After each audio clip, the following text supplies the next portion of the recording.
নমস্কার বন্ধুরা, আমি সূচনা। আমার চ্যানেল সূচনার দিনলিপিতে আপনাদের সকলকে স্বাগত জানাই।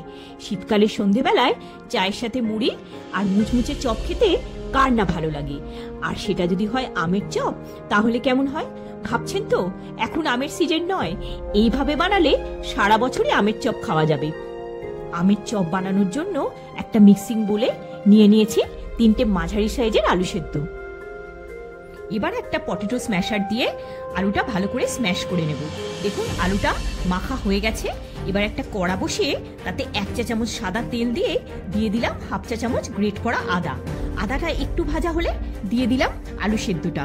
এবার দিলাম হাফ চা চামচ আম আদা। এটা এক ধরনের আদা, আমের মতো সেন্ট। আমি পরে দেখিয়ে দিচ্ছি, সহজেই বাজারে পাওয়া যায়। দিয়ে দিচ্ছি 1.5 চা চামচ ভাজা মশলা। এটা সমপরিমাণে গোটা মৌরি, জিরে, ধনে, একটা শুকনো লঙ্কা ও একটা তেজপাতা ড্রাই রোস্ট করে গুঁড়ো করা। দিয়ে দিচ্ছি 1 টেবিল চামচ আমচুর পাউডার, হাফ চা চামচ চাট মশলা, স্বাদ মতো নুন। আলুটা সেদ্ধ করার সময় নুন দেওয়া ছিল। 1 চা চামচের একটু কম লাল লঙ্কা গুঁড়ো, ঝালটা আপনারা স্বাদ মতো দেবেন। একটু চিনি দিয়ে দিলাম টেস্টটা ব্যালেন্স করার জন্য। সবকিছু ভালো করে মিক্স করে নিচ্ছি। হাফ চা চামচ হলুদ গুঁড়ো দিয়ে দিলাম। স্প্যাচুলা দিয়ে একটু মিশিয়ে নিতে হবে। দিয়ে দিলাম 2 চা চামচ বেসন, এটা বাইন্ডিং এর জন্য। এটাও মিশিয়ে নিচ্ছি। যেহেতু বেসনটা দিয়ে দিয়েছি, তাই আরো 1 চা চামচ আমচুর পাউডার দিয়ে দিলাম। আলুর পুরটা কড়াতে নেড়ে নিলে আলু থেকে আর জল কেটে যাবে না। সবকিছু ভালো করে মেশানো হয়ে গেছে, একটা ডো ফর্মে এসে গেছে। এবার একটা থালার মধ্যে ছড়িয়ে দেব।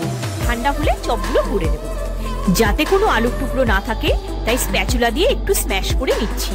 ওটা ঠান্ডা হতে থাক। এবার ব্যাটারটা রেডি করে নেব। একটা বোলে একটা ছাঁকনি নিয়ে 1 কাপ বেসন একটু চেলে নেব, এর জন্য ব্যাটারটা ভালো হবে। এবার দিচ্ছি 4 চা চামচ চালের গুঁড়ো। যদি চালের গুঁড়ো না থাকে তাহলে কর্নফ্লাওয়ার দিয়ে দেবেন, চপগুলো ক্রিস্পি হবে।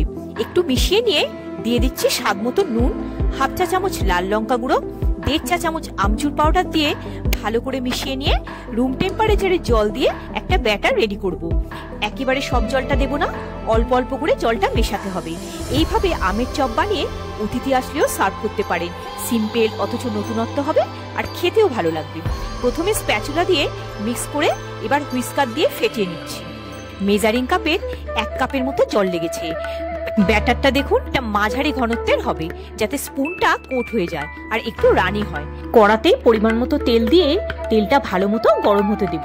যতক্ষণ তেলটা গরম হচ্ছে আপনাদের আদাটা দেখিয়ে দিই। আদার মতোই দেখতে, ভেতরের রংটা কাঁচা আমের মতো, আর গন্ধটাও তাই। চাটনি, চপ ইত্যাদিতে দেয়া হয়। একটা প্লেটে একটু চালের গুঁড়ো স্প্রেড করে নিচ্ছি, যাতে স্টিকি হয়ে না যায়। এবার আলুর পুর থেকে একটু করে পোর্শন নিয়ে প্রথমে গোল করে নিয়ে তারপর হাতের তালুতে চ্যাপটা করে নিতে হবে। সাইজটা নিজেদের পছন্দ মতো করবে, আলুর চপের মতোই হবে। এইভাবে সবকটা গড়ে নিচ্ছি। এই পর্যায়ে চপগুলো কোনো এয়ারটাইট কন্টেনারে রেখে পরে সময় মতো ব্যাটার রেডি করে ভেজে খেতে পারবেন। ব্যাটারের মধ্যে 1 পিঞ্চ খাবার সোডা বা বেকিং সোডা একটু জল দিয়ে আরেকবার মিক্স করে নিচ্ছি। ঘনত্বটা আবারও দেখিয়ে দিচ্ছি। তেলটা খুব ভালোভাবে গরম হয়ে গেছে। এবার গ্যাসের ফ্লেমটা মিডিয়ামে রেখে দিয়ে দিচ্ছি কড়ার মধ্যে চপগুলো। কড়াতে যতটা স্পেস আছে সে অনুযায়ী দেবেন। প্রথমে একটা দিক একটু হয়ে গেলে তারপর টার্ন করে দেব। চপগুলো বেশ ফুলে উঠছে, দেখুন সোনালি রঙেরও হয়ে আসছে। টার্ন করে দিচ্ছি। খানিকক্ষণ বাদে বাদে চপগুলো উল্টে পাল্টে দিতে হবে, না হলে একটা দিক পুড়ে যাবে। চপগুলো ভাজা হয়ে গেছে, এবার তুলে নিচ্ছি। আরো একটা ব্যাচ এইভাবে ভেজে নিচ্ছি। 2 কাঁচা লঙ্কার ভেতর থেকে দানাটা বের করে রেখে দিয়েছিলাম, এই ব্যাটারে সেটাও ডুবিয়ে ভেজে নিচ্ছি।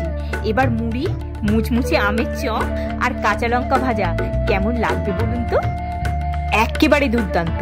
মুড়ি ছাড়াও একটু আমচুর পাউডার ছড়িয়ে সস দিয়ে এমনিও খেতে পারেন, দারুণ লাগবে। একটা চপ আপনাদের কেটে দেখিয়ে দিচ্ছি। দেখুন, ওপর থেকে মুচমুচে আর ভেতর থেকে পুড়ে ভরা, খেতে কিন্তু দারুণ হয়েছে। আপনারাও এইভাবে ট্রাই করতে পারেন। ভিডিওটা যদি ভালো লেগে থাকে একটা লাইক দিয়ে চ্যানেলটা সাবস্ক্রাইব করে পাশে থাকার অনুরোধ রইল। সবাই খুব ভালো থাকবেন, সুস্থ থাকবেন। দেখা হচ্ছে পরের একটি পর্বে। ধন্যবাদ।